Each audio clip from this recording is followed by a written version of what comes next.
सिद्ध नसीम। आज मैं आपको बहन वाले कमीज़ की कटिंग करना बताऊंगी कि इसकी कटिंग कैसे करनी है।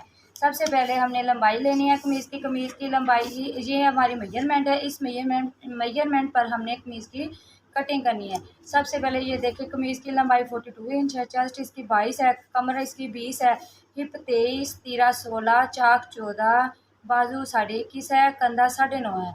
अब मैं आपको बताऊंगी कि इसको कहाँ से शुरू करना है। सबसे पहले हमें ये कमीज़ की चौड़ाई चाहिए। कमीज़ की चौड़ाई हम तकरीबन हिप से नापते हैं। हमें 23 इंच तैयार चाहिए। हमने यहाँ पे 25 इंच लेना है। ये 1 इंच 23 इंच हमें तैयार चाहिए और 2 इंच ये हमारा सिलाई में जाएगा। 2 इंच ये हमारा सिलाई में जाएगा। हम यहाँ से ये इसकी चौड़ाई मतलब 25 इंच लेंगे। यहाँ से इसकी चौड़ाई 25 इंच लेंगे और इसकी लंबाई तकरीबन बनती है 42 इंच इसकी लंबाई लेनी है। 1 इंच हम ऊपर से एक्स्ट्रा लेंगे और 1 इंच नीचे से एक्स्ट्रा लेंगे, तो इसकी टोटल लंबाई बन जाती है 44 इंच। इसकी टोटल लंबाई 44 इंच है। अब मैं आपको बताती हूँ कि इसके तीरे की कटिंग कैसे करनी है। यहाँ से हमने तीरा इसका 16 तैयार है ना, तो हम तीरा यहाँ से 8.5 लेंगे क्योंकि हाफ इंच सिलाई में चला जाएगा। यहाँ से अब हम 8.5 पे निशान लगाएंगे।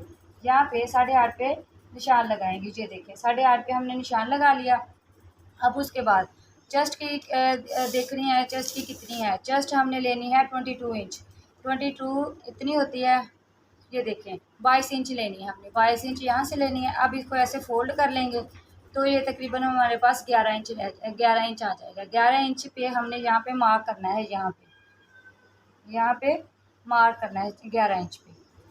11 इंच पे यहाँ में हमने मार्क कर लिया। अब हमने ऊपर से हाफ इंच कटिंग के लिए छोड़ना है। यहाँ से ऊपर से हाफ इंच यहाँ पे ऐसे ऐसे नीचे डाउन, हाफ इंच नीचे से डाउन करना है। 3 इंच यहाँ से छोड़ के 3 इंच यहाँ से छोड़ के हमने इसकी ऐसी शेप दे लेनी है। ऐसे 30 इंच यहाँ से छोड़ के हमने यहाँ से इसकी शेप दे लेनी है। अब उसके बाद मैं आपको इसकी जो कंधा है, कंधा इसका 9.5 है। 9.5 पे हमने ऐसे इसको यहाँ पे हमने 8.5 पे निशान लगाया था, यहाँ पे भी हम 8.5 पे ही निशान लगाएंगे। ये देखिए अब इसको ऐसे इसकी ये दे देंगे, शेप दे देंगे, ऐसे सीधी कर लेंगे और यहाँ से हम इसकी मेजरमेंट नाप करेंगे कि कहाँ तक इसकी मेजरमेंट आती है। सबसे पहले हमने इसका कंधा देखना है। इसको ऐसे सीधा रखेंगे और इसको हल्की सी ऐसे इसको इसका तीर ऐसे रखेंगे और इसको हल्की सी ऐसे शेप देंगे और यहाँ तक हमारा जो कंधा है 9.5 आता है, वहाँ तक हमने ये रखना है। 9.5 हमारा यहाँ तक आया है। इसको ऐसे डब्बा से बना लेंगे।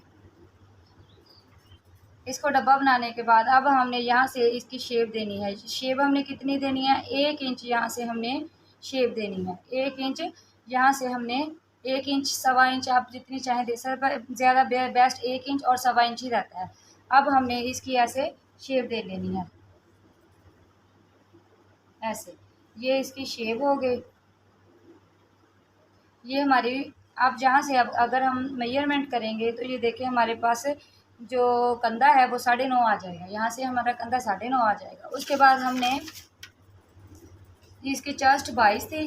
अब यहाँ पे हमने तकरीबन 6 इंच छोड़ के 6 इंच यहाँ से छोड़ के यहाँ पे ये 6 इंच यहाँ तक आता है। यहाँ तक 6 इंच यहाँ से हमने इसकी 20 इंच कमर का साइज़ लेना है। यहाँ से 20 इंच कमर का साइज़ हो गया और ये यहाँ से यहाँ तक ये कटाई का मार्जिन, ये एक निशान हो गया। ये हमारी सिलाई का मार्जिन, ये हमारी सिलाई यहाँ तक आएगी और यहाँ तक हमारा कटिंग आएगी। उसके बाद हमने यहाँ से ये देखें इसकी लंबाई, इसकी चौड़ाई हमें तकरीबन 23 इंच चाहिए यहाँ तक। ऐसे ये हमारा इतना जो है फोल्डिंग में जाएगा, ये वाला फोल्डिंग में जाएगा। अब यहाँ से हमने इसके जो चाक थे वो 14 इंच लेने हैं। चाक हमने यहाँ से इसके चाक 14 इंच लेने हैं। यहाँ तक हमने इसके चाक 14 इंच लेने हैं। ये हमारी मतलब कटिंग का सारे निशान लग गए। कटिंग के सारे निशान लग गए। अब मैं आपको इसकी कटिंग करके बताती हूँ। यहाँ से हमने इसकी कटिंग करनी है।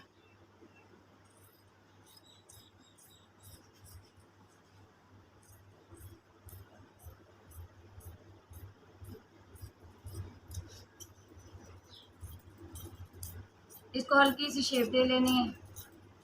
ये देखिए अब उसके बाद फ्रंट साइड की हमने कटिंग करनी है। फ्रंट साइड की तकरीबन कटिंग हम यहाँ से 1/4 इंच या 1/2 इंच करते हैं, यहाँ तक हमने इसकी कटिंग करनी है। यहाँ तक ये तकरीबन 1/4 इंच की कटिंग हमने यहाँ से करनी है। अब यहाँ से ऐसे इसको थोड़ा थोड़ा ऐसे करते जाएं और इसके साथ मिलाते जाएं ऐसे। यहाँ से अब हमने इसकी कटिंग करनी है।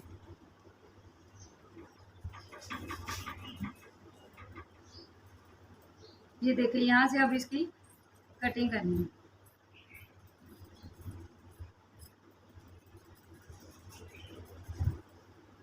ये देखिए, हमारे पास जो कंधा है वो 9.5 तैयार आ गया है। अब उसके बाद यहाँ से ये देखें, ये हमारी आपने यहाँ से ऐसे इसको ऊपर उठा के अंदर वाली साइड पे आपने निशान लगा लेने हैं। और ये हमारी फिटिंग का निशान है और ये हमारी चौक का निशान है। इसको ऐसे करके निशान लगा लेंगे और इसको ऐसे एक दफ़ा ही आप सारे निशान लगा ले तो अगर आप जब आप स्टिच करेंगे ना तो आपको मुश्किल नहीं आएगी। ये देखें, ऐसे इसके निशान लगा लेने हैं। ये देखें, दूसरी साइड पे भी हमने ऐसे ही निशान लगा लेने हैं। अब उसके बाद मैं आपको बताऊंगी, ये देखें ये सारी इसकी कटिंग हो गई है। अब मैं आपको बताऊंगी कि बैन वाले कमीज़ की कैसे कटिंग करनी है। बैन वाले कमीज़ की यहाँ से हमने 3 इंच लेनी है चौड़ाई, इसकी यहाँ से 3 इंच लेनी है। 3 इंच यहाँ से हमने चौड़ाई लेनी और 3.5 इंच यहाँ से हमने इसकी फ्रंट साइड पे यहाँ पे 3.5 पे निशान लगाना है। 3.5 पे हमने निशान लगाना है और इसको ऐसे ऐसे ऐसे ऐसे इसकी गुलाई करते जाएंगे। ये हमारे फ्रंट वाले पल्ले की कटिंग हो गई। ये देखिए, यहाँ पे हमने बैन लगाना है। ये हमारी गुलाई हो गई है। अब इसके बाद बैक साइड पे हमने क्या करना है, बैक साइड पे हमने ऐसे करना है कि यहाँ से हमने सिर्फ 1 इंच की कटिंग करनी है। यहाँ से 1 इंच की कटिंग करनी है और इसको इसके फ्रंट के साथ मिला देना है। यहाँ से हमने 1 इंच की कटिंग करके इसको ऐसे फ्रंट के साथ मिला देना है ऐसे। ये देखें व्यूवर्स, ये हमारे कमीज़ की कटिंग हो गई है। ये देखें, ये हमारे